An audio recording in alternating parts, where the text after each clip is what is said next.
Solicitudes de la Municipalidad Distrital de Laredo. Mi nombre es Rosa María y continuando con nuestro invitado, el médico José Cabrejo Paredes.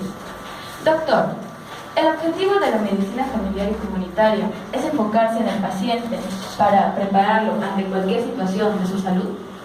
Claro, más que paciente nos enfocamos en la persona en sí, porque le llamamos paciente cuando ya tiene una enfermedad. Pero nos enfocamos en la persona en sí, porque más allá de ser una persona que tiene un órgano o algo enfermo, es una persona que tiene sentimientos y tiene expectativas. Nosotros nos centramos en esa persona, que se conoce esa área o esa herramienta la conocemos como medicina centrada en la persona. Entonces la medicina centrada en la persona, que es una de las áreas que se maneja en medicina familiar, no es la única, una de las áreas que se maneja, nos permite mirar al paciente integralmente, holísticamente, y nos permite mirarlo en todo su entorno fundamentalmente, y sobre eso es que nosotros trabajamos.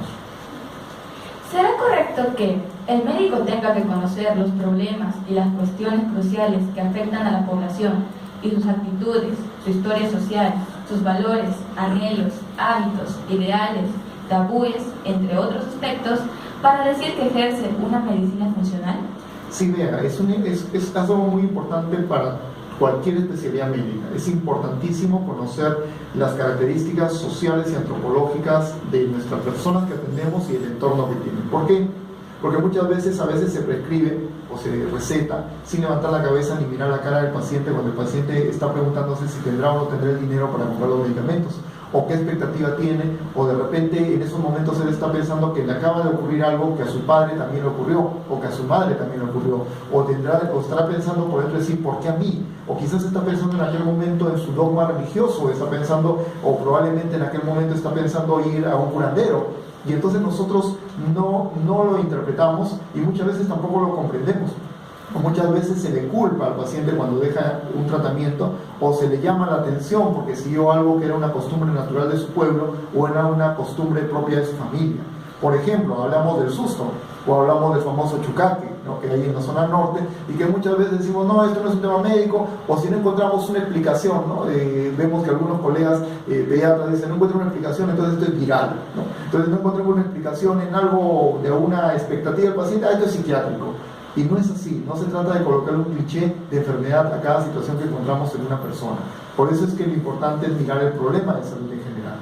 O sea, ¿ustedes buscan ver la razón por la que el paciente tiene esas creencias o por lo que sufre? Más que ver la razón de sus creencias, es respetarlas, entenderlas y adaptar el entorno de su conocimiento que tenga de la enfermedad o del problema que está pasando dentro de ese espacio de expectativas y creencias, porque hay que respetar a cada ser humano en su creencia personal, en su expectativa personal. Eso es lo que tratamos de hacer, no buscar la explicación, porque probablemente la explicación va a venir de su entorno familiar y va a venir de su entorno comunitario, pero hay que intentar utilizar los recursos positivos que tenga la familia, los recursos positivos que le aporta la comunidad, para que esa persona sea cada vez más saludable, estilo de vida, por ejemplo. ¿Qué sistema de salud le correspondería al Perú de acuerdo a la realidad que vive actualmente? El Perú tiene como fundamento, al igual que muchos países desde 1948, la salud como un derecho. Si la salud hemos dicho que es bienestar, y la salud es un derecho, no estamos hablando de enfermedades, estamos hablando de salud. Por tanto, el ciudadano peruano tiene que tener derecho al acceso universal y gratuito a tener una buena salud. Y eso significa que va más allá de hospitales y centros de salud, va de seguridad ciudadana, va de alimentación saludable, ahora se está hablando de la ley de alimentación saludable, va de cultura de tránsito, va de cultura de paz. Y entonces, ¿eso qué significa?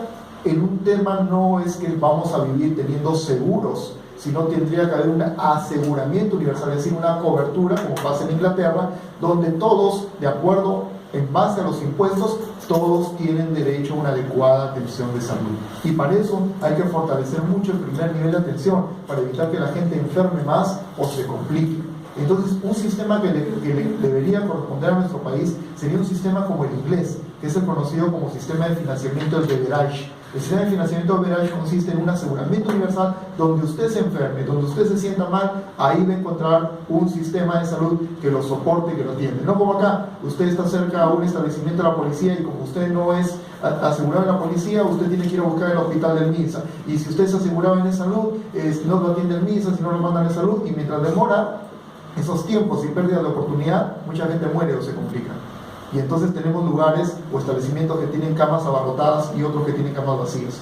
Ese es un sistema fragmentado que no le conviene para nada al Perú.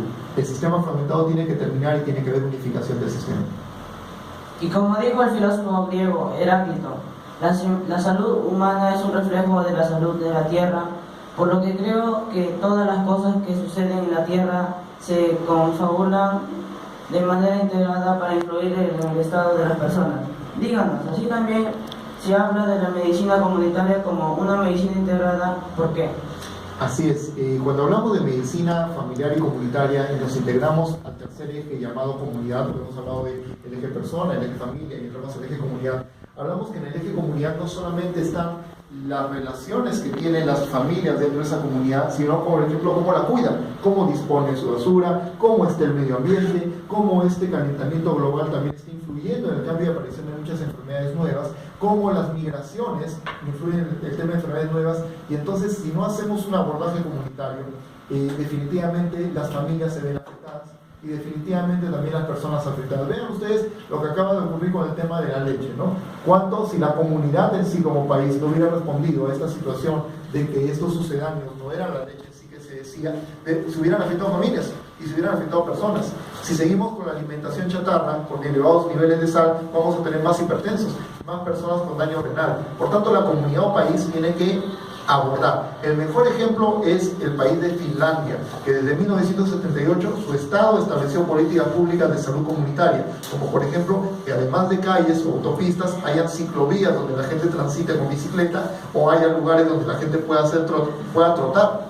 ¿Cómo podemos pedirle a un poblador en una comunidad que salga a recorrer o a trotar o a correr alrededor de un parque, si a las 5 de la mañana, si al salir pueden asesinarlo o pueden asaltarlo? Si no damos seguridad ciudadana, ¿qué estilo de vida cerebral estamos pidiendo? Por tanto, la salud comunitaria es fundamental y hay herramientas que se tienen que lograr para que el país, la región, la ciudad o un distrito tome acciones propiamente dichas. ¿Por qué en el Perú no hay una mayor difusión de esta especialidad? Lamentablemente estamos viviendo a nivel del planeta una política económica neoliberal donde los países que tienen frágiles sus sistemas de salud, como por ejemplo el de nosotros, que es un sistema fragmentado, más tienen tendencia a la medicina mercantilizada, es decir, aquella que sobreprescribe, sobreindica medicamentos. Los grandes laboratorios farmacéuticos venden grandes cantidades de medicamentos y también indican grandes pruebas diagnósticas. Por ejemplo, una tomografía es cara, una resonancia es cara, y sin embargo alguien llega a una consulta y le dice: mire señor, doctor, a mí me duele la garganta, no me diga nada, saca un formato, comienza a hacer un check de laboratorio de imágenes y le dice: mire señora, sáquese todo esto, no me diga más, y cuando venga con sus resultados le digo lo que tiene. Y entonces estamos haciendo que la población sobregaste, y eso no es conveniente. Claro, para el Estado y para la población no conviene, pero para las empresas comerciales sí. Y es por eso es que esta especialidad, por lo menos en nuestro país, está siendo retenida y detenida muchas veces por políticas empresariales, por políticas económicas. Los países como Inglaterra, Francia, España, Canadá han luchado contra eso, tienen aseguramiento universal, la población se atiende muy bien. Al contrario, se atiende recontra bien, las emergencias están casi vacías, la población en la atención primaria de salud se atiende bien y el médico familiar gira en torno a ese eje, se toman esas disposiciones. Sin embargo, en nuestro país cada vez curamos más, cada vez hay más enfermos, cada vez un diabético se complica en el riñón y termina siendo dializado, y una diálisis es carísima y sin alternativa de recuperación de vida, cuando podíamos haber evitado que ese diabético llegue a un problema de diálisis renal. Entonces, ¿a quiénes no le conviene? A los grandes comerciantes, a las grandes empresas comerciales, pero sí le conviene a la población porque ahorraría un montón de dinero. Doctor, sabemos que los efectos del fenómeno del niño costero han afectado a la población, trayendo consigo epidemias como el Zika y el dengue. ¿Cómo se podría trabajar la salud comunitaria y familiar en el distrito de Laredo para hacer frente a esta problemática? Ya en el mundo, y está publicado por la Organización Panamericana de Salud, la estrategia fundamental para intervenciones de este tipo de epidemias o tipo de abordajes vectoriales se llama COMBI.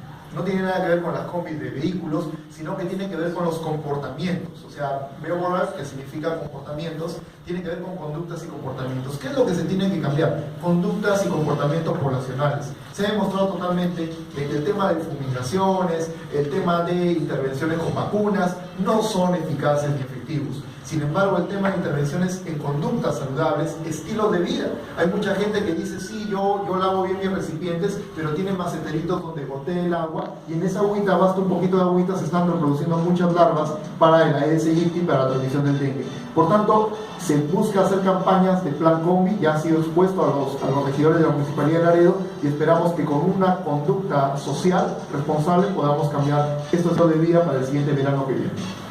Estamos muy agradecidos, doctor Cabrejo Paredes, por aceptar nuestra invitación e informarnos sobre la medicina familiar y comunitaria. Estamos seguros que nuestros radioyentes también han quedado satisfechos con esta información. Gracias. Hasta una nueva oportunidad. Muchísimas gracias. Este ha sido un programa contratado cuya responsabilidad única es de sus productores. Radio Grande no se solidariza ni comparte las opiniones